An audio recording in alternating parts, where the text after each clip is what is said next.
Alhamdulillahi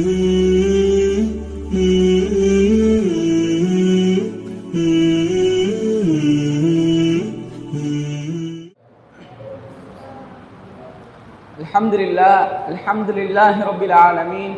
Wassalatu wassalamu ala Sayyidina Habibina Muhammad Rasulullah sallallahu alayhi wa sallam wa alihi wa sahbihi ajma'in, amma ba'd.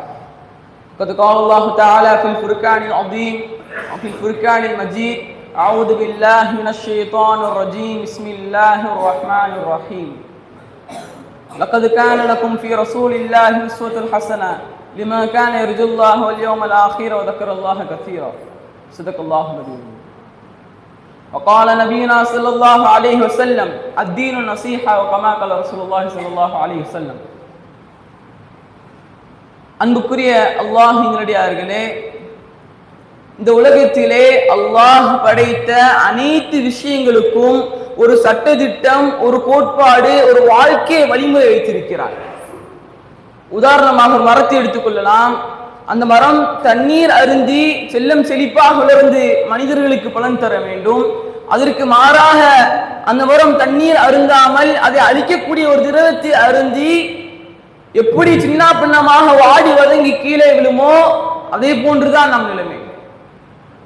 கொஞ்சம் சிந்தித்து பாருங்கள் அன்புக்குரிய அல்லாஹ்வினுடையார்களே. அல்லாஹ் அஸ்ஸ வ ஜல் இந்த மனித சமூகத்திற்கு குர்ஆனை ஒரு கோட்பாடாக வாழ்க்கை வழிமுறையாக வைத்திருக்கிறான். யார் ஒருவர் இந்த குர்ஆனை முழுமையாக கற்று அதன்படி செயல்படுவாரோ, அதன் பிரகாரம் அவருடைய வாழ்க்கையை அமைத்துக் கொள்வாரோ, அவர் இந்த உலகத்தில் வெற்றி பெறுவார், மறுமையில் வெற்றி பெறுவார். அன்புக்குரிய அல்லாஹ்வினுடையார்களை சிந்தித்து பார்க்க வேண்டும்.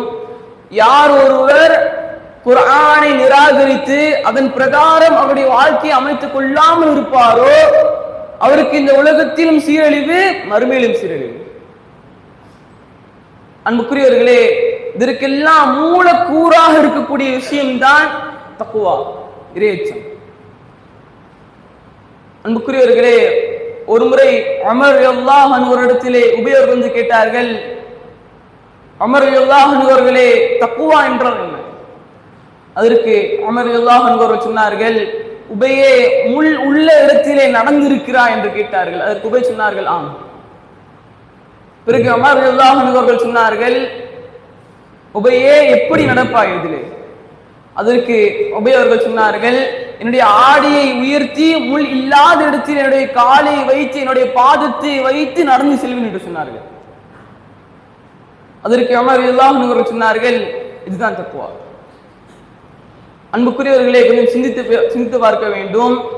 அல்லாஹ் இதை ஹராமாக ஆக்கி வைத்திருக்கிறான், அல்லாஹ் இதை ஹலாலாக ஆக்கி வைத்திருக்கிறான் என்று எண்ணி அல்லாஹ்விற்கு அஞ்சி அஞ்சி செயல்படுவாரோ அவர்தான் தக்வாவுடையவர். அப்படிப்பட்ட நல்லடியார்களுக்கு அல்லாஹ் அஸ்ஸ வ ஜல் திருமறை குர்ஆனிலே கூறுகிறான், இன்னல்லாஹ, நிச்சயமாக அல்லாஹ் யுஹிப்புல் முத்தகீன், தக்வா உடையவர்களே, அல்லாஹ்வை அஞ்சக்கூடியவர்களே அல்லாஹ் நேசிக்கிறான். அன்புக்குரியவர்களே, நம்முடைய உம்மா, நம்முடைய வாப்பா, நம்முடைய நண்பர்கள் நம்மளை நேசித்தால் எவ்வளவு சந்தோஷமாக இருக்குமோ, எவ்வளவு உற்சாகமாக இருக்குமோ, அதே போன்றுதான் அல்லாஹ் அஸ்ஸ வ ஜல் நம்மளை நேசித்தால் அதை விட பல மடங்கு நமக்கு உற்சாகமாக இருக்கும். முக்ரீர்களை பிறகு அல்லாஹ் அஸ்ஸ வ ஜல் திருமறை குர்ஆனிலே கூறுகிறான், யஅலமு, அறிந்து கொள்ளுங்கள், அன்னல்லாஹ மஅல் முத்தகீன், நிச்சயமாக அல்லாஹ் தக்வா உடையவர்களுடன், அல்லாஹ்வை அஞ்சக்கூடியவர்களுடன் இருக்கிறான். அன்புக்குரியவர்களே, நம்முடைய உம்மா நம்மிடம் இருந்தால், நம்முடைய வாப்பா நம்மிடம் இருந்தால், நம்முடைய நண்பர்கள் நம்மிடம் இருந்தால் எவ்வளவு தைரியமாக இருக்குமோ அதை விட பல மடங்கு அல்லாஹ் அஸ்ஸ வ ஜல் நம்மிடம் இருந்தால் அதிகமாக நம்மளுக்கு தைரியமாக இருக்கும், ரொம்ப உற்சாகமாக இருக்கும். அல்லாஹ்வுடைய உதவி நமக்கு கிடைத்துக் கொண்டே இருக்கும். கேட்க கேட்க அல்லாஹ் அஸ்ஸ வ ஜல் நமக்கு கொடுத்து கொண்டே இருப்பான். இதை விட நமக்கு வேற என்ன வேணும் இந்த உலகத்திலே? அன்புக்குரியவர்களே, கொஞ்சம் சிந்தித்து பார்க்க வேண்டும். அல்லாஹ் அஸ்ஸ வ ஜல் அல்லாஹ்வை அஞ்சுவதை குறித்து குர்ஆனிலே ஏராளமான இடத்திலே கூறியிருக்கிறார். உதாரணமாக எடுத்து பார்க்கலாம். வமா கலக்கத்துல் ஜின்ன வல் இன்ஸ இல்லா லியஅபுதூன். அல்லாஹ் அஸ்ஸ வஜல் கூறுகிறான், மனித வர்க்கங்களையும் ஜின் வர்க்கங்களையும் அல்லாஹ்வை வணங்குவதை தவிர வேறு எதற்கும் அல்லாஹ் படைக்கவில்லை என்று சொல்கிறான். அன்புக்குரியவர்களே, கொஞ்சம் சிந்தித்து பார்க்க வேண்டும்.